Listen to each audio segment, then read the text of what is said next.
Welcome viewers, आज हम लोग पढ़ेंगे arc welding. Arc welding fusion welding process का ही एक टाइप है। Fusion welding process liquid state welding process है, जिसमें कि दो पार्ट्स को जो हम ज्वाइन करेंगे तो सबसे पहले इस दोनों पार्ट्स के कांटेक्ट एरिया को क्या करते हैं, मेल्ट करते। मेल्ट करने के लिए हीट प्रोवाइड करना होगा, ठीक है। तो ये जो हीट है उसका सोर्स क्या है, आर्क, और ये आर्क जनरेट होता है वर्क और इलेक्ट्रोड के बीच में।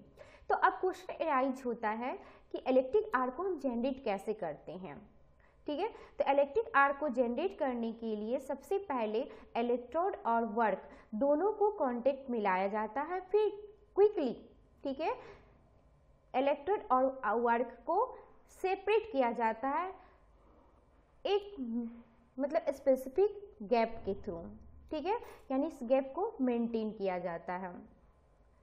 और इस आर्क के थ्रू जो टेम्परेचर होगा, ठीक है, उसका मैग्नीट्यूड है 1500 डिग्री सेंटीग्रेड। आर्क वेल्डिंग का वर्किंग प्रिंसिपल है P equal to V into I, ठीक है। इस प्रिंसिपल पे ही आर्क वेल्डिंग वर्क करता है। अब यहाँ पर एक बात ध्यान देने की बात है कि अगर ऐसे ही नॉर्मली आप इलेक्ट्रोड और वर्क को, ठीक है, कांटेक्ट करो और गैप करोगे तो आर्क जनरेट नहीं होगा। उसके लिए सबसे पहले क्या करना होता है कि दोनों कंडक्टर के बीच यानी इलेक्ट्रिसिटी कंडक्टर के बीच में पहले इलेक्ट्रिक करंट फ्लो किया जाता है, ठीक है। करंट फ्लो करने के बाद इलेक्ट्रोड से वर्क के बीच में पहले कांटेक्ट करेंगे, फिर एक स्पेसिफिक गैप को मेंटेन करते हुए दोनों को क्विकली सेपरेट करेंगे। तो आर्क प्रोड्यूस होगा किसके बीच में, इलेक्ट्रोड और वर्क के बीच में। Most arc welding process add filler metal to increase volume and strength of the weld joint।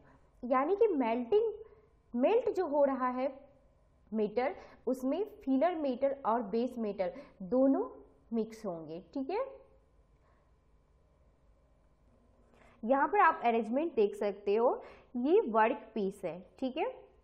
Work piece है, दो work piece, part A and part B, दोनों को कांटेक्ट में लाया जाता है ज्वाइंट करने के लिए। तो आप देख रहे हैं कि दोनों को कांटेक्ट में ला करके एक दूसरे के और क्लैंप से यहाँ पर अटैच कर दिया गया है। अब ये आप जो देख रहे हो ये इलेक्ट्रिक आर्क प्रोड्यूस करेगा, यानी इलेक्ट्रोड है जो कि कंज्यूमेबल भी हो सकता है और नॉन कंज्यूमेबल भी हो सकता है, ठीक है। ये इलेक्ट्रिक होल्डर है जिसके थ्रू आप देख रहे हो कि पावर सप्लाई हो रहा है, ये वेल्डिंग मशीन है। अब यहाँ पर हम देख रहे हैं कि ये जो आप देख रहे हो फिलर मेटल सप्लाई किया जाता है, इससे वर्क और इलेक्ट्रोड के बीच में जब करंट फ्लो किया जाएगा, पहले तो कांटेक्ट किया जाएगा, ठीक है, इसके बाद एक गैप के थ्रू यहाँ पे क्विकली डिस्टेंस मेंटेन किया गया, सेपरेट किया गया। तो दोनों के बीच में क्या होगा कि आर्क प्रोड्यूस हो रहा है, जिसे आप प्लाज्मा भी कहते हो, ठीक है। अब ये जो है आप देख रहे हो इसके जस्ट नीचे ये क्या है, मोल्टेन मेटल है। जब इसे हम सॉलिडिफाई करेंगे तो क्या होगा, ज्वाइंट मतलब प्रोड्यूस होगा। जैसे कि अगर ये इस तरह से है, दो पीस ए एंड बी, तो आप देखोगे इस पर इस तरह से ज्वाइंट बना है। अब जैसे कि इलेक्ट्रिक आर्क क्या है, तो electric arc is a discharge of electric current across a gap in A circuit. It is sustained by the ionised column of gas, जिसे हम प्लाज्मा कहेंगे, through which the current flow. To initiate the arc, in arc welding, electrode is brought into contact with work and then quickly separated from it by a short distance। अब हम यहाँ पर देख रहे हैं कि दो टाइप का आर्क वेल्डिंग इलेक्ट्रोड्स होता है, ठीक है। एक है कंज्यूमेबल और एक है नॉन कंज्यूमेबल। तो कंज्यूमेबल जो है वो क्या करता है कि वेल्डिंग प्रोसेस में कंज्यूम्ड होता है ऑलरेडी, और साथ में कंज्यूमेबल इलेक्ट्रोड जो होता है वो आपका सोर्स ऑफ फिलर मेटल, जिसमें कि आप देख रहे हैं कि एक रॉड और वायर फॉर्म में होता है इलेक्ट्रोड, ठीक है, कंज्यूमेबल इलेक्ट्रोड्स, जिसका लेंथ जो होगा 200 to 450 mm है, जबकि डायमीटर जो है वो लेस देन 10 mm होगा, ठीक है। और आप जानते हैं कि source of filler rod in arc welding.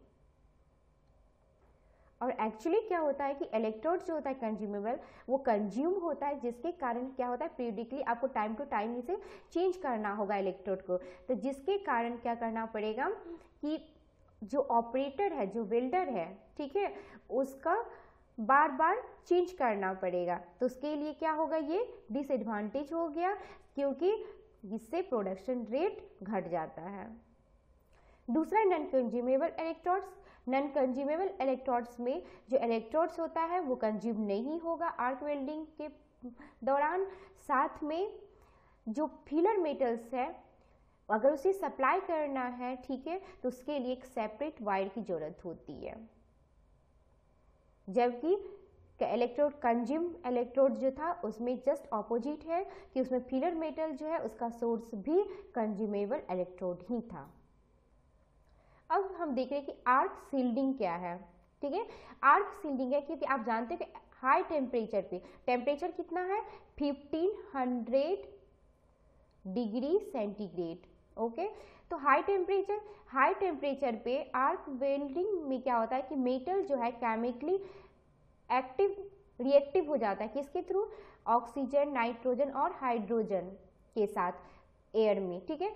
तो इससे क्या होगा कि मैकेनिकल प्रॉपर्टी जो होगा जॉइंट का वो डिग्रेड हो जाता है। तो इस रिएक्शन को रोकने के लिए, ठीक है, इस ऑपरेशन को बचाने के लिए क्या करना पड़ता है कि सील्ड करना होता है, ठीक है, किसको, आर्क को सराउंडिंग से, ठीक है। तो इसीलिए आर्क सील्डिंग करना होता है। अब आर्क सील्डिंग में आप देख सकते हैं कि सील्डिंग गैस कौन कौन सा है, आर्गन है, हीलियम है, कार्बन डाइऑक्साइड है और फ्लस, इसका यूज हम लोग करते हैं, यानी सील्डिंग गैस और फ्लस का यूज करते हैं आर्क सील्डिंग को करने के लिए। सील्ड का अर्थ क्या हुआ कि किसी भी ऑब्जेक्ट के ऊपर आप एक प्रोटेक्ट लेयर बना दो कि इस ऑब्जेक्ट को बाहर के जो फैक्टर है उससे आप इसे सेव कर सको। तो सेम चीज़ है कि ये सपोज दैट आर्क है, तो इसको इन्वायरमेंट से इसे एक सील्डिंग यानी कि प्रोटेक्टिव लेयर हम यहाँ पर बनाते हैं। यही प्रोटेक्टिव लेयर आर्क सील्ड है, ठीक है। आर्क ये रह गया और ये सील्ड की तरह वर्क करता है, जिसके कारण आर्क जो है वो किससे, ऑक्सीजन, नाइट्रोजन और हाइड्रोजन जो कि एयर में प्रेजेंट है उससे वो रिएक्ट ना कर सके, ठीक है। इसीलिए सील्डिंग किया जाता है। और सील्डिंग कैसे करेंगे, सील्डिंग गैस के थ्रू और फ्लस के थ्रू। कभी सिर्फ सील्डिंग गैस के थ्रू करते, कभी कभी दोनों कंबाइंड। अब फ्लस्क जो यूज किए थे, फ्लस्क का वर्क क्या होता है, फ्लस्क जो है जनरली क्या करता है कि जो वेल्ट रीजन है वहां पे जो ऑक्साइड फॉर्म हो रहा है, ठीक है, उसको बढ़ने से रोकता है, ठीक है। फ्लस्क का यही काम है। क्योंकि फ्लस्क अब कैसे वर्क करता है, एक्चुअली जब वेल्डिंग किया जाता है उस वक्त फ्लस्क मेल्ट होकर के वेल्ड रीजन के ऊपर क्या करता है, कवर बनाता है, जो कि ऑक्साइड बनने से उसे रोकता है। और साथ ही हम ऑक्साइड यानी कि फ्लस्क को कैसे बाहर करते हैं, जब वेल्ट रीजन क्या होता है, सॉलिडिफाई हो जाता है और हार्ड हो जाता है, तब हम उसे ब्रशिंग के थ्रू उसे रिमूव करते हैं फ्लस्क को। प्रोटेक्शन के अलावा भी एडिशनल फंक्शन है फ्लस्क का, जैसे कि stabilize the arc and reduce spattering. Power source in arc welding. Arc welding का पावर सोर्स आप जानते हैं कि डीसी और एसी होता है, लेकिन एसी के कंपैरिजन में डीसी ज़्यादा बेटर है। कैसे, क्योंकि एसी मशीन जो है वो लेस एक्सपेंसिव होते हुए भी, ठीक है, उसे परचेज और ऑपरेट हम कर सकते हैं। लेकिन जनरली क्या होता है कि ये फेरस मेटल्स के लिए ही हम यूज कर सकते हैं, लेकिन डीसी इक्विपमेंट जो है वो हम ऑल मेटल्स के लिए यूज कर सकते हैं, इसीलिए ये बेटर है आर्क वेल्डिंग में। अब हम यहाँ पर देख रहे हैं पावर सोर्स में कि पोलैरिटी, ठीक है, तो पोलैरिटी जो स्ट्रेट पोलैरिटी और रिवर्स पोलैरिटी डीसी करंट होगा डायरेक्ट करंट में, ठीक है। स्ट्रेट पोलैरिटी क्या हो, अब स्ट्रेट पोलैरिटी में वर्क पीस जो है, ठीक है, वो पॉजिटिव होता है, जबकि इलेक्ट्रोड जो है वो निगेटिव। और ये सीटेबल किसके लिए है, सैलो पेनिट्रेशन जैसे कि सीट और ज्वाइंट विथ वायर गैप। जबकि रिवर्स पोलैरिटी में क्या है, वर्कपीस जस्ट रिवर्स है, यहाँ पे वर्कपीस में पॉजिटिव था जबकि यहाँ वर्कपीस निगेटिव है और इलेक्ट्रोड क्या है, पॉजिटिव है। और ये किसके लिए सीटेबल है, डीपर वेल्ड के लिए, यहाँ था वाइड गैप के लिए और ये है डीपर वेल्ड के लिए, ठीक है। अब power balance in arc welding given by RHW, ठीक है, F1 F2 IE equal to UMAW into B। जैसा कि आप जानते हो प्रीवियस वीडियो में भी हम लोग इस पर डिस्कस किए हुए हैं। यहाँ पर I जो है करंट है और E है वोल्टेज, और F1 और F2 जो है वो कांस्टेंट फैक्टर है जिसका वैल्यू 0 to 1 लाई करता है। AW वेल्डेड एरिया और B वेल्डेड वैल्यू। तो यहाँ पर हम देख सकते हैं कि डीसी करंट जो है स्ट्रेट पोलैरिटी है, स्ट्रेट पोलैरिटी में क्या वर्कपीस क्या है, पॉजिटिव है, ये पॉजिटिव है, और इलेक्ट्रोड क्या है, निगेटिव है। जस्ट यहाँ पर रिवर्स में क्या है, वर्कपीस निगेटिव और इलेक्ट्रोड पॉजिटिव, ठीक है। तो अब DCRP रिवर्स पोलैरिटी में क्या है कि जो इलेक्ट्रोड पॉजिटिव है वर्कपीस निगेटिव है। तो यहाँ जो आप देख रहे हो, ठीक है, ये जो आर्क देख रहे हो जो यहाँ पे वेल्डिंग हुआ है वो कैसा है, उसका सिर्फ सैलो है, यानी पेनिट्रेशन यहाँ पर क्या है, सैलो, जबकि स्ट्रेट पोलैरिटी में जो है वो ये डीप है, दोनों में डिफरेंस है, ठीक है, डीप और ये रहा सैलो।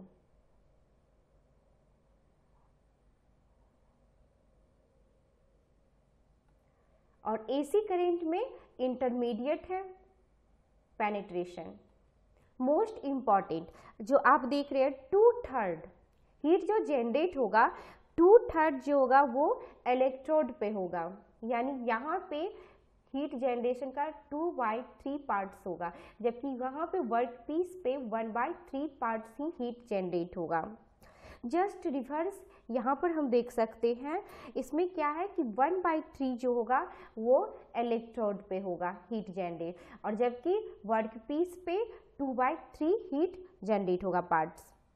और AC में क्या होगा, 50% बोथ पे होगा, हाफ हाफ। अब मेटल डिपोजिशन रेट अगर हम देखते हैं, ठीक है, इसका क्या होगा, DCRP का हाई होगा, जबकि DCSP, ठीक है, DCSP का क्या हो जाएगा, यहाँ पे लो मेटल डिपोजिशन रेट, और इसका क्या होगा, इंटरमीडिएट होगा।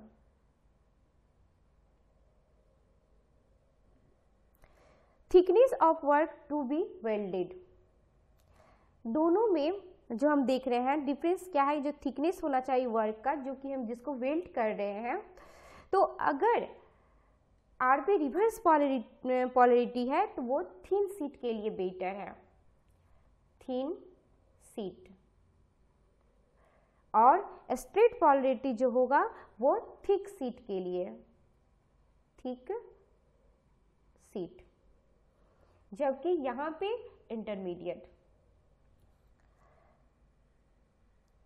और स्टेबल स्मॉलर आर्क जो है ये भी आपका ईजियर होगा, ये भी ईजियर होगा, जबकि ये जो है वहाँ पे डिफिकल्ट होगा। अब आर्क ब्लो जो है यहाँ पर सीवर, यहाँ भी सीवर होगा, जबकि ये आपका इनसिग्निफिकेंट होगा। तो आर्क वेल्डिंग प्रोसेस जिसमें कि कंज्यूमेबल इलेक्ट्रोड यूज होता है वो कौन कौन सा है, shielded metal arc welding, gas metal arc welding, flux core arc welding, electroslag arc welding, और ये रहा सबमर्ज्ड आर्क वेल्डिंग जिसमें कि कंज्यूमेबल इलेक्ट्रोड यूज होता है। अब वैसा आर्क वेल्डिंग जिसमें कि नॉन कंज्यूमेबल इलेक्ट्रोड यूज होता है वो दो है, एक है गैस टंगस्टन आर्क वेल्डिंग जिसको हम टिग वेल्डिंग भी कहते हैं, और दूसरा है प्लाज्मा आर्क वेल्डिंग। तो इस लेक्चर में हम लोगों ने आर्क वेल्डिंग पढ़ा। Okay, thank you.